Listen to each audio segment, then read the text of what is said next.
الحمد لله الحمد لله وكفى وسلام على عباده الذين اصطفى أما بعد فقد قال الله تعالى في القرآن المجيد والفرقان الحميد أعوذ بالله من الشيطان الرجيم بسم الله الرحمن الرحيم والكاظمين الغيظ والعافين عن الناس والله يحب المحسنين صدق اللہ العظیم۔ بزرگان محترم، میرے عزیز دوستو، یہ قرآن پاک کی ایک آیت کا ٹکڑا ہے۔ اس میں اللہ تعالی نے انسان کی ایک خطرناک بیماری کا علاج بیان فرمایا ہے۔ چنانچہ اس آیت کا ترجمہ سنیے۔ فرماتے ہیں کہ اللہ تعالی کے خاص بندے وہ ہیں جو غصے کو پی جاتے ہیں اور لوگوں کے خطاؤں کو معاف کر دیتے ہیں، اور اللہ تعالی احسان کرنے والوں کو محبوب رکھتے ہیں۔ اللہ تعالی نے اس آیت میں اپنے خاص بندوں کی 3 علامتیں بیان کی ہیں۔ نمبر 1، وہ لوگ جو غصے کو پی جاتے ہیں۔ نمبر 2، بندوں کی خطاؤں کو معاف کر دیتے ہیں۔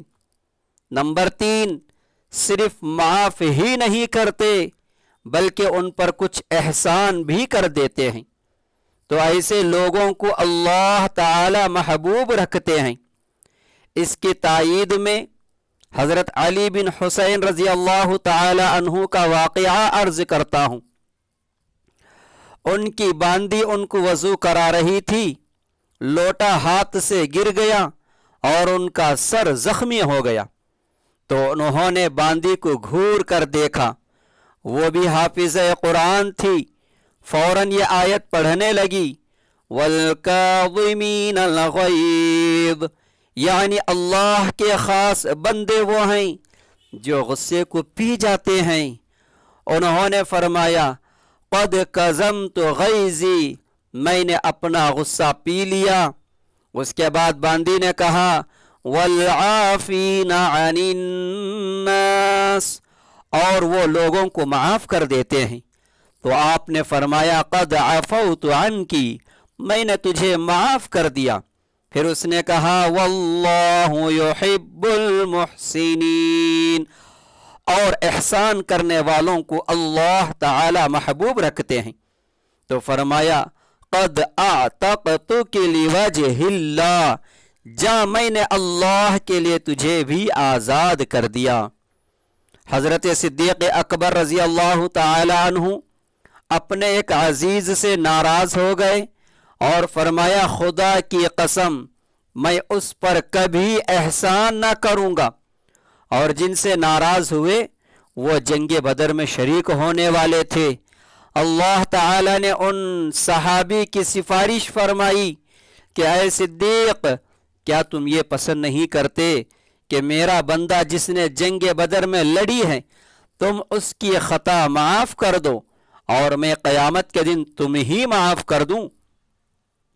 تو حضرت صدیق اکبر رضی اللہ عنہ نے اپنی قسم توڑ دی اور اس کا کفارہ ادا کیا، اور دوسری قسم کھائی کہ واللہ انی احب ان یغفر اللہ لی، اللہ کی قسم میں محبوب رکھتا ہوں کہ اللہ مجھے معاف کر دے اور میں اپنے عزیز کی خطا کو معاف کرتا ہوں۔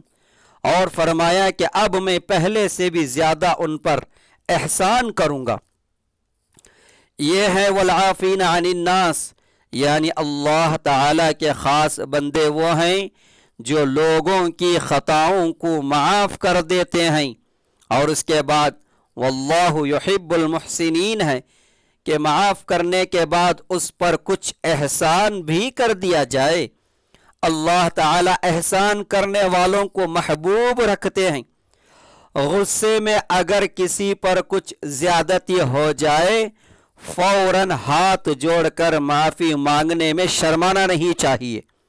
معافی چاہ کر اس کو راضی کر لینا چاہیے، ورنہ قیامت کے دن پچھتانا پڑے گا۔ اور جو اللہ کا بندہ غصہ کا علاج اور تلافی کرتا ہے اس کا درجہ بھی سن لیجئے۔ حکیم الامت حضرت مولانا اشرف علی تھانوی رحمۃ اللہ علیہ کے خلیفہ مولانا شاہ عبد الغنی صاحب پھول پوری رحمۃ اللہ علیہ کو ایک انسان پر غصہ آ گیا اور غصے میں کچھ زیادتی ہو گئی۔ وہ آدمی بالکل ان پڑھ تھا، کھیت کا کام کرنے والا تھا، پھول پور کے قریب ایک گاؤں کا رہنے والا تھا، اور وہ گاؤں پھول پور سے 1.5 میل دور تھا۔ وہ شخص وہاں چلا گیا۔ بعد میں حضرت رحمت اللہ علیہ کو خیال ہوا کہ مجھ سے زیادتی ہو گئی ہے، اتنا غصہ مجھے نہیں کرنا چاہیے تھا۔ عصر کے بعد حضرت رحمت اللہ علیہ اس سے معافی مانگنے کے لیے تشریف لے گئے، لیکن راستہ بھول گئے۔ کھیتیوں میں سے ہوتے ہوتے بہت دیر سے اس کے پاس پہنچے اور اسے کہا کہ آج مجھ سے تم پر کچھ زیادتی ہو گئی، میں نے تمہیں کچھ زیادہ ہی کہہ دیا، لہٰذا تم مجھ کو اللہ کے لیے معاف کر دو۔ اس نے کہا کہ آپ اتنے بڑے مولانا ہیں اور میں ایک جاہل آدمی ہوں، آپ تو میرے باپ کے برابر ہیں، باپ کو بیٹے پر حق ہوتا ہے۔ حضرت رحمت اللہ علیہ نے فرمایا کہ قیامت کے دن نہ معلوم میرا کیا حال ہوگا، اس دن معلوم ہوگا کہ کون چھوٹا ہے کون بڑا ہے۔ تم جب تک یہ نہ کہو گے کہ میں نے معاف کر دیا میں یہاں سے نہیں ہٹوں گا۔ اس نے دیکھا کہ مولانا بغیر کہلوائے نہیں جائیں گے تو کہا کہ اچھا حضرت، آپ کا دل خوش کرنے کے لیے میں کہہ دیتا ہوں کہ میں معاف کر دیا، ورنہ آپ کا مجھ پر حق ہے۔ تب جا کر حضرت واپس لوٹے۔ اسی رات حضرت رحمت اللہ علیہ کو خواب میں رسول اللہ صلی اللہ تعالی علیہ وسلم کی زیارت نصیب ہوئی۔ دیکھا کہ رسول اللہ صلی اللہ علیہ وسلم اور حضرت علی رضی اللہ تعالی عنہ ایک کشتی پر تشریف فرما ہیں، اور فرمایا کہ کچھ فاصلے پر میری کشتی بھی وہاں موجود ہے، اس میں اکیلا بیٹھا ہوا ہوں۔ حضور اقدس صلی اللہ علیہ وسلم نے بلند آواز سے حضرت علی رضی اللہ عنہ کو حکم دیا کہ اے علی، عبد الغنی کی کشتی ہماری کشتی سے جوڑ لو۔ تو حضرت علی رضی اللہ عنہ نے جوڑ لیا۔ اس سے جو کھٹ کی آواز آئی آج تک کانوں میں اس کا مزاح آ رہا ہے، ان میں اس کی لطف و لذت سما گئی ہے۔